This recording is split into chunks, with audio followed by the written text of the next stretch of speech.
सच्चाई सच छुपने नहीं देंगे। कितने दिन से आप यहाँ रहते हैं? सर मेरा जन्म यहीं का ही है। आपका जन्म यहीं का है? जी। मतलब आपकी आयु कितनी है? 60। 60 साल। यानी आपके पिताजी और आपकी माताजी भी यहीं रहती थी? मेरी माता जी की शादी होकर यहीं आई थी। मेरे दादाजी आए थे, परदादा यहीं पे आए थे। जब यहाँ पंजाब था, हरियाणा नहीं था। कभी 62-63 में आए थे मेरे बुजुर्ग। यहाँ पे सिर्फ जब ये खदान चलती थी, कोई क्रेशर नहीं थी। यहाँ पे सिर्फ 1.5 इंची 1.25 इंची जो रेलवे लाइन पे रोड गिर रही है, वो हाथों से तोड़ के 2.5-3 रुपये में 100 फुट की गाड़ी भरी जाती थी। तब के मेरे बुजुर्ग रह रहे हैं। ये ताज होटल है, यहाँ हमारे पुराने शमशान घाट हैं। ये होटल कब बना था? ये होटल तो इसको 10-12 साल हुए हैं ज़्यादा बस। और आप लोग 70-80 साल से हैं? जी। राजहंस होटल है, वो हमारे हाथ का बना हुआ है। मोटल होटल है, वो हमारे हाथ का बना हुआ है। अच्छा, आप राजमिस्त्री हैं क्या? राजमिस्त्री भी हैं। फिर जब तो हम छोटे से थे उस टाइम बेलदारी करी थी हमने, क्यों हमारे छोटे माँ बाप मर गए तो पेट तो पालना जरूरी है, तो राजहंस में हमने बेलदारी करी हमने। तो आप लोग पास प्रमाण प्रूफ भी तो होगा पुराना? यहाँ पे कुछ नहीं है। राशन कार्ड 78-75 तक राशन कार्ड हैं यहाँ लोगों पे। हम पे तो नहीं है कि हमारे बड़े बूढ़े ख़त्म हो गए। और पहले लोग बाहर राशन जो डिपो वाले थे वो ये करते थे, पुराना राशन कार्ड जमा कर लेते, नया जब देते थे वो। अब दुबका चोरी जैसे कि मान लो कोई चला गया इंसान तो वो दे नहीं पाया, तो उसके पास वो राशन कार्ड अब भी हैं। आप लोग बिजली जो लगाए हुए थे, मीटर था या किसी से लेकर लगाए हुए? नहीं जी, हमारे पहले मीटर लगा था, भाई के नाम लगा था, मेरे छोटे भाई के नाम महेंद्र के नाम से। दूसरा मीटर लिया है मैंने, वो अपने नाम से लिया है। मेरा नाम है रमेश चंद। अच्छा, तो रमेश चंद के नाम से कब मीटर लगा? ये शायद 90 के लगभग में लगा है। 90 का मतलब हो गया 30-32 साल पहले। जी। वो है आपके पास मीटर का कुछ प्रूफ? बिल है मेरे पास में। अब मैं बाहर पड़ा है, मेरे घर भी फिलहाल यहाँ पे नहीं है। मतलब है आपके पास, जरूरत पड़ने पर मिल जाएगा। हाँ, और अभी मैं साथ में दिखा भी सकता हूँ 1-2 बिल। मैं यहाँ देख रहे हो गोल्ड से डिब्बा पड़ा होगा यहाँ, देख अभी मैं दिखा सकता हूँ भाई के नाम से बिल। अभी इसी विडम्बना है कि एक गांव है, पुराना गांव, खोड़ी गांव। पुराना खोड़ी इसको कहा भी जाता है, उसी नाम से इसे बुलाया भी जाता था, पुराना खोड़ी। आज पुराने खोड़ी को भी तहस नहस कर दिया गया, जबकि ये लोग यहाँ कई दशक से रह रहे हैं, कई प्रूफ हैं। और ये सब गरीब लोग हैं और सारे के सारे मजदूर किस्म के लोग हैं जो यहाँ अपना मकान बनाकर रहते थे। ये बिल देखो। अच्छा, ये बिल एक सेकंड देखेंगे। एक सवाल आ गया मन में।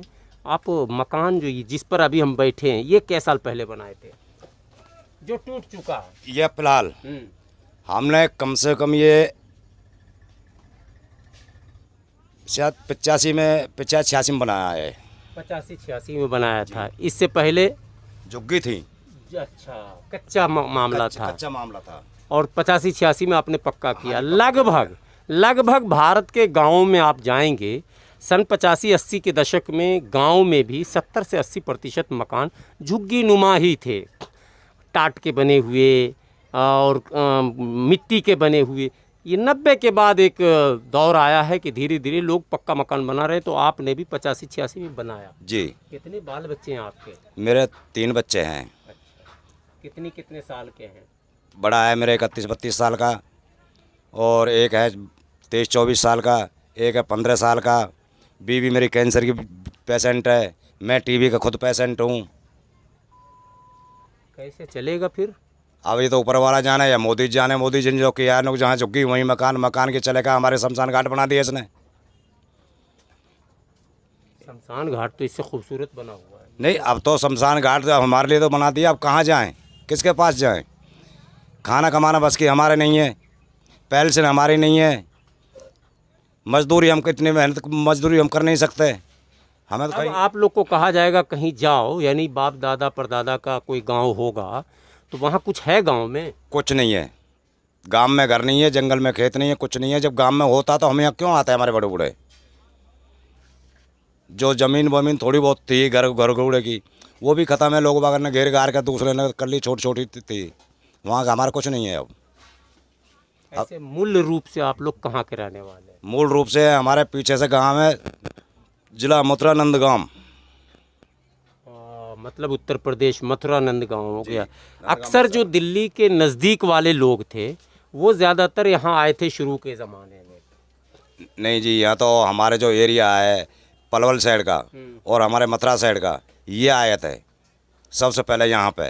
और जो ये ज़मीन है ये लकड़पुर की ग्रामीण पंचायत की ज़मीन है, ये ऐसे नहीं है कोई वो वैसी है, ये लकड़पुर की ग्रामीण पंचायत की जगह है।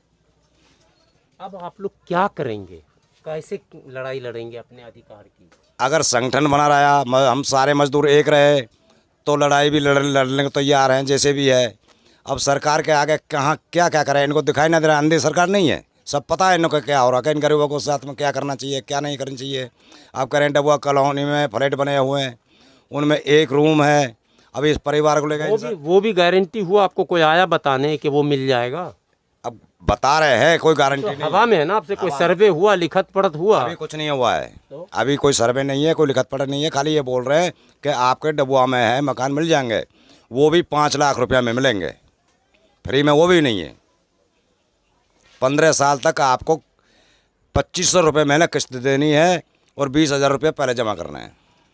ये जितनी बातें हैं वो भी हवा में, इसलिए मैं कह रहा हूँ कि सरकार की तरफ से न तो कोई सर्वे हुआ, न कोई ऐसा फार्म सामने आया जिसको भरकर हम अपने आप को सिक्योर मान लें कि चलो हमारा बुकिंग वहाँ हो गया है। हालांकि जिस कॉलोनी की चर्चा की जा रही है उसकी स्थिति भी इतनी दयनीय है कि आप वहाँ पर खड़े भी नहीं हो सकते हैं, और वो इमारत भी कई वर्षों से बनी हुई है, उसके खिड़की दरवाजे भी सब टूटे हुए हैं।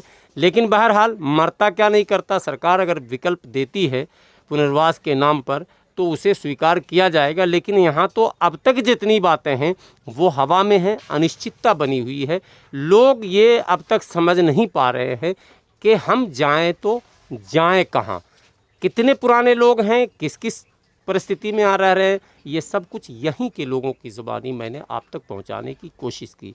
अब आप देखें, विशेषकर सामाजिक संगठन के लोग, राजनेता जो गरीब के अधिकार की बात, अधिकारों की लड़ाई की बात करते हैं, आज आवश्यकता उनकी है कि वो मैदान में आएँ, इनके हक और अधिकार की बात उठाएं और इन्हें अधिकार दिलाएं।